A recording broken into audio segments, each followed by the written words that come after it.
1,185,000 pesos. Parang maluluha ako sa story ni Sir, ah. Nagta-tricycle driver ako, tapos construction, nagtatabas ako ng tubo sa probinsya. Alam mo yung tipo na parang nilalayuan ka ng mga tao dahil parang may sakit ka. Kasi mahirap kayo eh. Tsaka Sir, na-realize ko dun sa story niyo, parang it's never too late for your dream.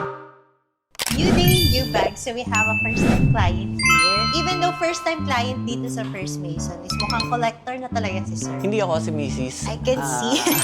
yung Paano niyo collector. kami na-discover, Sir? Si Mrs. Mahilig talaga siya sa bag. Kasi nga manganganak siya na naka-follow siya sa ano mo. Push gift. Manganganak siya sa April pa. Pang ilang baby niyo na, Sir? 3. 3. Every 9 years nanganganak yon. 9 years? Yeah. Kasi yung panganay namin is 18 years old, tapos yung sumunod na babae is 9 years old, tapos ngayon manganganak ulit siya. Talaga nakabilang every 9 Yeah. years? Grabe naman yung gap, Sir. Actually, matagal na namin ginagawa. Binubuo namin. Ibinigay 9 years. Talagang nasa taas. So every 9 years, kailan siya nag-start mga anak? 18. 18 pa lang mag-asawa na po kayo ni Mrs. Kasama kami pero hindi pa kami kasal. 14 years old nung naging girlfriend ko siya. Matagal na pala nila, babe. 14 years old, second year high school siya. Ako naman is 17 years old. That time, I'm a first year high school. Kasi 8 years ako nag-high school. Talaga po? Yes. Bakit? Sa kabila ng kahirapan, alam mo yun, mag-aaral tapos titigil kasi nga mawawalan ng trabaho ang tatay ko. And then ako naman, medyo may kalokohan sa utak, basagulero ako. Pinapatigil na lang ako ng nanay ko kaysa mag-continue ako na lagi naman daw akong hindi pumapasok sa school. Suddenly, na-realize ko na pagkakapamilya ko, wala ako pagmamalaki sa anak. So, nag-aral ako, nagtatrabaho ako sa Sabado at Linggo, nagta-tricycle driver ako, tapos construction, nagtatabas ako ng tubo sa probinsya para lang makapag-aral. Parang maluluha ako sa story niyo, Sir, ah. Maluluha ka talaga pag maalaala mo nga ang aking story.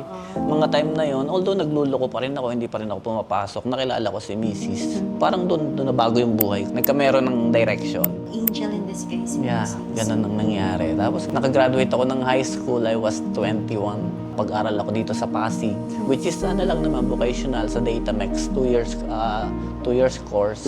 Hindi ko rin natapos kasi nagkasakit yung tatay ko, cancer. Umuwi ako nag-alaga sa kanya. And then after noon, namatay din kasi cancer nga eh. Stage 3 na nung namin. Bumalik ako ng Manila. Pagbalik ko ng Manila, nagtrabaho ako na as a gasoline boy dito sa may Shell C5. Tapos naging truck driver ako. Meron akong isang kapatid na sa Dubai. Nagpatulong na lang ako sa kanya para makapunta. Yung pamasahe ko nung pinangutang pa namin. Sa awa ng Diyos, nakakuha ko ng trabaho doon sa Dubai. Nagsimula ako sa food runner, F&B. Na-promote akong waiter, na-promote ng captain waiter, naging supervisor, hanggang sa naging manager ako ng isang restaurant. Actually, 15 years ako doon. In 10 years, nagtrabaho lang ako sa dalawang company. 5 years.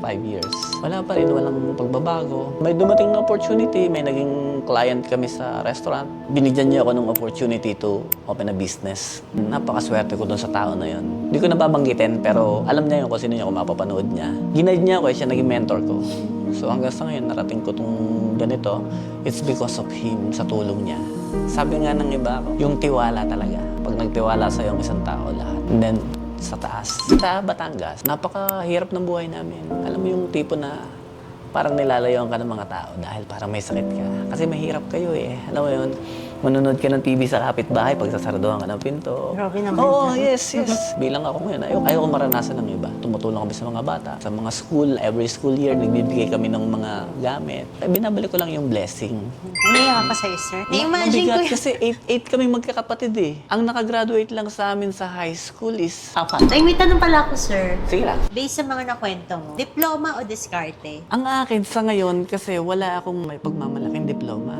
Kasi high school graduate lang ako eh. Although, pwede naman akong mag-aral. Kaso, sa ng buhay ko ngayon, I don't have time para mag-aral ulit. Although, hindi naman yung sasabihin wala kang time eh. Nasa sayo yun kung gusto mo.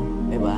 Pero sa akin kasi, ang nangyari sa akin is diskarte talaga. 100% diskarte yung nangyari sa akin. And then, agree naman ako, diskarte at diploma. Dapat talaga. Magkasama talaga dapat siya. Pero sa case niyo Pero po, sa case purely ko, diskarte. diskarte lang ang nangyari. Or masasabi niyo bang may kasama ding sweldo? Yes, hindi po pwede ang puro diskarte ka lang tapos wala kang luck. And then, yung lakas ng loob mo. Kasi wala yung diskarte mo kung wala ka naman lakas ng loob eh. Kasi yung lakas ng loob, yun yung isang naging puhunan ko rin. Experience sa mga pinagdaanan. Kasi bata pa lang ako, wala kami sariling bahay, wala kami sariling lupa. Yung bahay namin tumutulo yung bubong, may mga inaanay, sira na. Minsan maglalakad ka kasi kawayan siya eh. Maglalakad ka, malalaglag yung isang paa mo kasi mapuputol yung kawayan. Tapos ang naging kasi doon is yung determinasyon mo. Kung paano may aangat ang buhay Ako never ako nagreklamo sa trabaho pinasok ko. Meron kasi sa panahon niyan, ang reklamo nila, ano ba yan, hindi ko na trabaho to. Ano ba yan, tagal-tagal naman, 9 hours. Ano ba yan, tagal umuwi. Never ako nagreklamo sa buhay ko na gano'n. So, ang mayano ko lang, hindi mo kailangan magreklamo. Unang-una, pinasok mo yung trabaho yan, alam mo yun. And then, anong karapatan nating magreklamo kung wala naman tayong ipagmamalaki pa? Yun yung naging part ng buhay ko na sabi ko lagi, nung bata pa lang ako, yayaman ako. Gagawin ko ang lahat, magsisikap ako. Yun lagi ang inaano ko sa'yo. Kahit ngayon, hanggang ngayon, although syempre, hindi ko naman masasabing mayaman. Nakakaangat, yes. Parang mayaman ni sir. Gusto ko nga hindi. itanong, ano na bang naipundar nyo?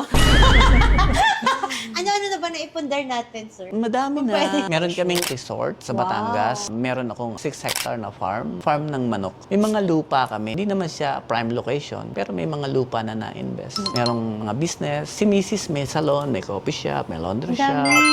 Yun yung mga ano natin, pinaghirapan talaga. Ito pa, sir, ano yung best business advice na mabibigay nyo? Sa dami ng pinagdaanan nyo, yung pinaka-best. Sa dami ng pinagdaanan, ang pinaka-the best advice sa isang business, kailangan yung mga staff. Actually, hindi naman yung may-ari ang bumubuhay ng business eh. Ang bumubuhay ng business yung mga empleyado. Although, syempre, nandun yung malaking part ng may-ari. Pero, kung gusto mong gumanda yung business mo, mahalin mo muna ang empleyado mo. Kasi, once na mahal mo yung empleyado mo, mamahalin niya ng business. And then, always remind them na etong business is ito yung nagpapakain sa mga pamilya nila. Hindi ako, hindi tayo, yung business. Kaya pag nawala yung business na yan, madami magugutom. So, medyo naiyak ka. Sobrang inspiring yung story niya. Kalimutan na natin yung about sa bag. Kaya nga, wala tayong napag-usapan sa bag. Pero thank you kasi siyempre napaka-accommodating ng mga staff. So ano siya, sir? 1,185,000 pesos. Ouch.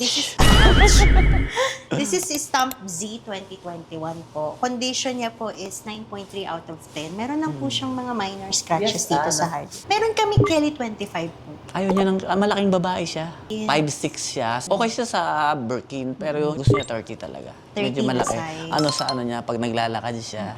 Kasi meron na naman siyang mga 25, medyo maliit, hindi niya ma-feel na ano. Sabi nga niya, pagkaanak niya, pupunta siya dito. Ako nga, sir. Sabi Tapos ko, wag i-vlog na, din. delikado ako. Ano yung resort niyo, sir? Baka pwede namin mabisit. Ano lang naman siya, private resort siya. Nasa Batangas siya. Villa Casamia. Actually, bago pa lang yon, and then okay naman siya. Hindi ko naman ano kasi nasa gitna siya ng farm. Doon kami nag-stay pag umuwi ka ng Batangas. Everyday may booking siya. In-stop lang namin kasi may mga pinapaayos pa. Tsaka, sir, na-realize ko dun sa story niyo, parang it's never too late for your dreams. Yes, lagi naman. Wala siyang age, wala siyang date. Alam na natin na pag-usapan. Kaya sir, nga, from ang haba business. ano. Oo nga. So, Thank you, sir. mas maganda next time tayo lumabas at tayo magkape sa labas. Mas mahaba ang kwentuhan. Oh. Sir. Tapos may Hindi tayo bote sa magpano. ibabaw. Thank you so much. Thank you po. Thank you. Thank you. Sir.